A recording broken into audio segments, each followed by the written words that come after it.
ചോദിച്ചപ്പോൾ മൃത്യുഞ്ജയ ഹോമം കഴിക്കൂ, അതിനുശേഷം ഈ പ്രസാദം നമ്മൾ കൊടുക്കുന്ന പ്രസാദം 7 ദിവസം അവരെ കൊണ്ട് സേവിക്കാൻ പറയുക. രാവിലെ നേരം സേവിക്കുക. സേവിച്ചു കഴിഞ്ഞാൽ അതിൻ്റെതായിട്ടുള്ള ഫലം കിട്ടുമെന്ന് പറഞ്ഞു. ഏകദേശം ഈ പ്രസാദം എടുത്ത് അവിടെ പോയി 1 മണിക്കൂറിന്റെ ഉള്ളിൽ തന്നെ അദ്ദേഹത്തിന് സദ്ഗതി പ്രാപിക്കാനുള്ള ഒരവസരം ഉണ്ടായി. നമസ്കാരം, സുധീഷ് ചെമ്പശ്ശേരിയാണ്. അപ്പൊ ഞാൻ എന്നുള്ളത് പാലക്കാട് ജില്ലയിൽ തന്നെയാണ് കേട്ടോ. പാലക്കാട് ജില്ലയിൽ എന്റെ ബാക്കിൽ കണ്ട മനോഹരമായിട്ടുള്ള ഒരു ക്ഷേത്രമാണ്. ഒരുപാട് കാലപ്പഴക്കമുള്ള ഒരു ക്ഷേത്രം കൂടിയാണിത്.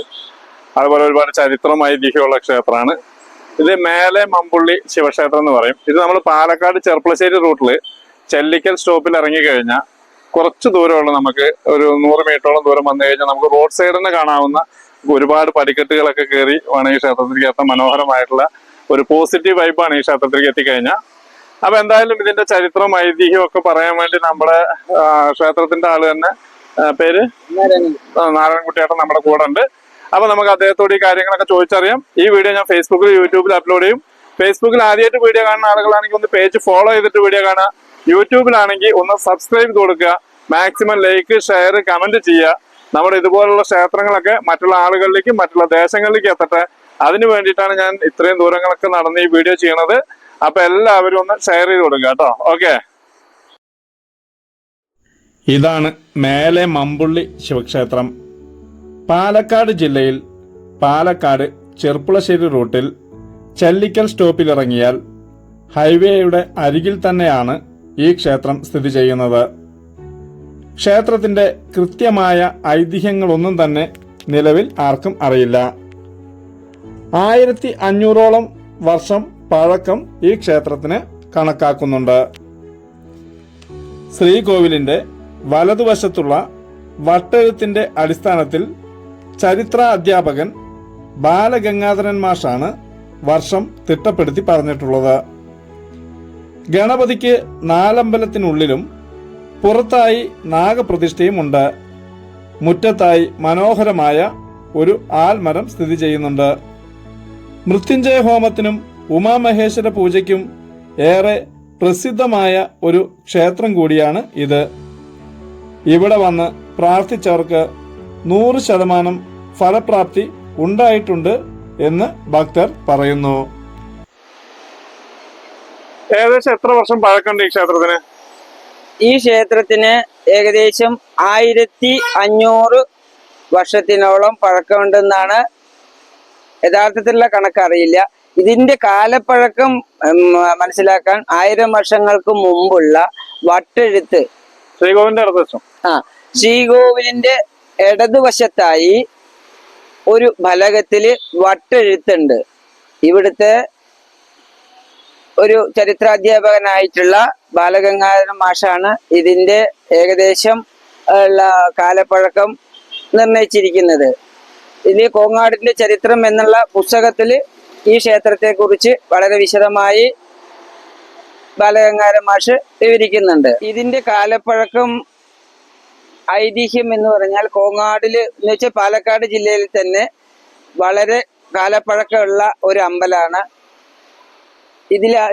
ഈ അമ്പലത്തില് നേരത്തെ തിരുമേനിമാർക്ക് മാത്രമേ പ്രവേശനം ഉണ്ടായിരുന്നുള്ളൂ. ക്ഷേത്രത്തോടനുബന്ധിച്ചവർക്ക് മാത്രമേ, ഈ ക്ഷേത്രത്തിൽ ട്രസ്റ്റിമാർക്കും ക്ഷേത്രത്തിന്റെ ശാന്തിക്കാർക്കും അതുപോലെ തന്നെ അമ്പലവാസികൾക്ക് മാത്രമാണ് ഈ അമ്പലത്തിൽ പ്രവേശനം ഉണ്ടായിരുന്നുള്ളൂ. അങ്ങനെ ഇരിക്കുകയാണ് ക്ഷേത്രപ്രവേശന വിളംബരം വരികയും നായന്മാർക്ക് ഈ ക്ഷേത്രം കോങ്ങാട് ദേശം വീതിച്ചു കൊടുക്കുകയും ചെയ്തതിന്റെ പശ്ചാത്തലത്തില് കോങ്ങാട്ടിലെ വലിയ നായര് കോങ്ങാട് ഈ ശിവക്ഷേത്ര ദർശനത്തിന് എത്തുകയും അപ്പോ ഇവരുടെ പ്രായോഗിക ബുദ്ധിമുട്ടുകൾ പറഞ്ഞ് അദ്ദേഹം തിരിച്ചുപോയി. അപ്പോ തന്നെ മൂപ്പര് ഒരു കാര്യം ചെയ്തു. എല്ലാവിധ ജനവിഭാഗങ്ങൾക്കും തൊഴുകാൻ വേണ്ടി ഈ ക്ഷേത്രത്തിന് തൊട്ടടുത്ത് ഒരു അമ്പലം വെക്കുകയും പിന്നെ അതില് ഉള്ളിൽ നടക്കുന്ന എല്ലാവിധ പൂജകളും, അഭിഷേകം, അതേപോലെ തന്നെ നിവേദ്യം, മാലചാർത്തൽ എന്നിവ ഇപ്പോൾ കൗണ്ടറിന് മുമ്പിലുള്ള ഇതിലുണ്ട്. ഇതിന് ഏകദേശം 250ഓളം വർഷത്തെ പഴക്കമേ ഉള്ളൂ. സ്ഥലത്തിനും അതിലും ശിവന്റെ പ്രതിഷ്ഠയാണ് ഉള്ളത്.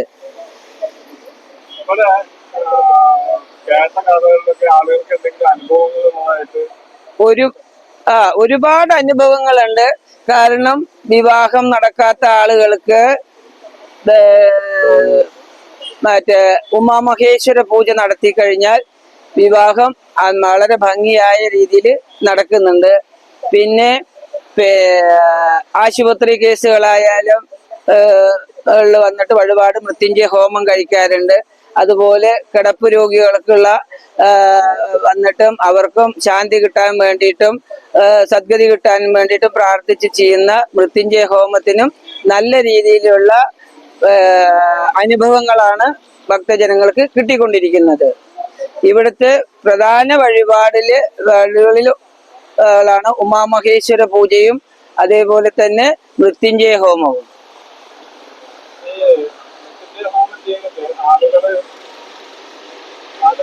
വന്ന് പറയാറുണ്ടോ ആരെങ്കിലും അനുഭവം പറയാൻ പറ്റുമോ? അനുഭവം പറഞ്ഞ ICUവില് 45 ദിവസം കിടന്നിട്ടുള്ള ഒരാള് ഇവിടെ വന്ന് സമീപിച്ചു. ഇങ്ങനെയാണ് സ്ഥിതി എന്നുള്ള രീതിയിൽ പറഞ്ഞു. വയസ്സായ ഒരാളാണ്. അയാള് ഇത് ഒരനുഭവമാണ്, ഒരുപാട് അനുഭവങ്ങളുണ്ട്.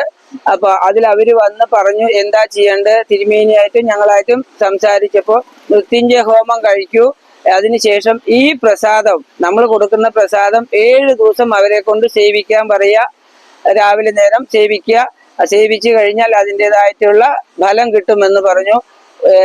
ഏകദേശം ഈ പ്രസാദം എടുത്ത് അവിടെ പോയി 1 മണിക്കൂറിന്റെ ഉള്ളിൽ തന്നെ അദ്ദേഹത്തിന് സദ്ഗതി പ്രാപിക്കാനുള്ള ഒരവസരം ഉണ്ടായി.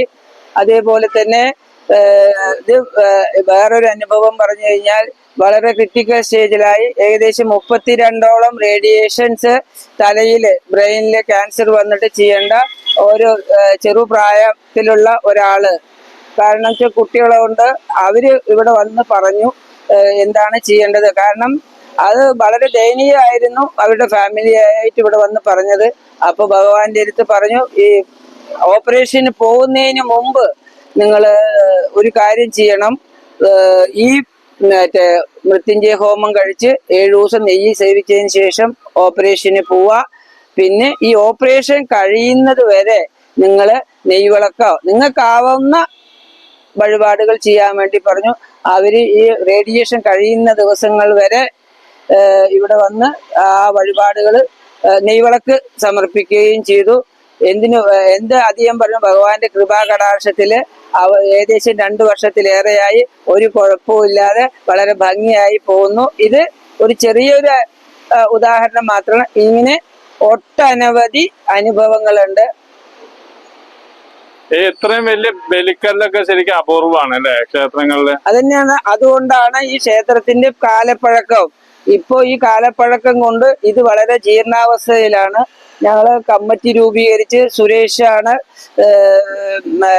ഇതിന്റെ സെക്രട്ടറി, ജിതേഷ് സാറ്, അതേപോലെ ട്രസ്റ്റി. ഇത് മലബാർ ദേവസ്വം ബോർഡിന്റെ കീഴിലുള്ള അമ്പലമാണ്.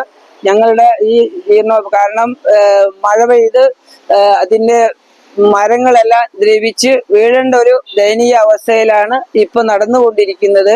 ഇതിന്റെ പുനരുദ്ധാരണത്തിന് വേണ്ടി പ്രദേശവാസികളും കമ്മിറ്റിയും അതേപോലെ തന്നെ ട്രസ്റ്റിയും ഇതില് പ്രവർത്തനത്തിന് പ്രവർത്തനങ്ങൾ ആരംഭിച്ചിട്ടുണ്ട്. ഇതിന് നിർലോഭമായ സഹായം ചെയ്ത് മാത്രമല്ല ഈ ഇത്രയും കാലപ്പഴക്കമുള്ള അമ്പലം അതിന്റെ തനിമ നിലനിർത്തിക്കൊണ്ട് നിലനിർത്താനുള്ള പരിശ്രമത്തിലാണ് ദേശവാസികളും കമ്മിറ്റിയും ട്രസ്റ്റി ബോർഡും ദേവസ്വവും. ഈ അമ്പലം തിരുമാന്താംകുന്ന് ക്ഷേത്രത്തിന്റെ കീഴേടമാണ്. ഇതിലത്തെ തിരുമാന്താംകുന്നിലെ ട്രസ്റ്റി ആണ് ഇവിടുത്തെ ഭരണകാര്യങ്ങൾ നേരത്തെ നടത്തിയിരുന്നത്. ഇപ്പോ ദേവസ്വം ബോർഡിന്റെ അധീനതയിലൂടെ ആയതുകൊണ്ട് എക്സിക്യൂട്ടീവ്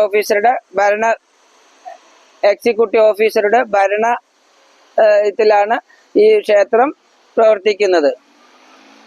ഇവിടുത്തെ ട്രസ്റ്റ് ശാസ്ത്രശർമ്മൻ നമ്പൂതിരിപ്പാടാണ് ഈ അമ്പലത്തിന്റെ ട്രസ്റ്റ്. ദേവസ്വം ബോർഡിലെ എക്സിക്യൂട്ടീവ് ഓഫീസർ ജിതേഷ് സാറ്, അതേപോലെ തന്നെ ഇവിടുത്തെ മേശാന്തി പ്രവീൺ കുമാർ. ക്ഷേത്ര ദർശന സമയം രാവിലെ 5:30 മണിക്ക് അഭിഷേകത്തോടുകൂടി പൂജ ആരംഭിക്കും. 9 മണിക്ക് അമ്പലം അടയ്ക്കുന്നതായിരിക്കും. വൈകുന്നേരം 5:30 ക്ഷേത്രം തുറന്ന് 7 മണിക്ക് അടയ്ക്കുന്നതാണ്.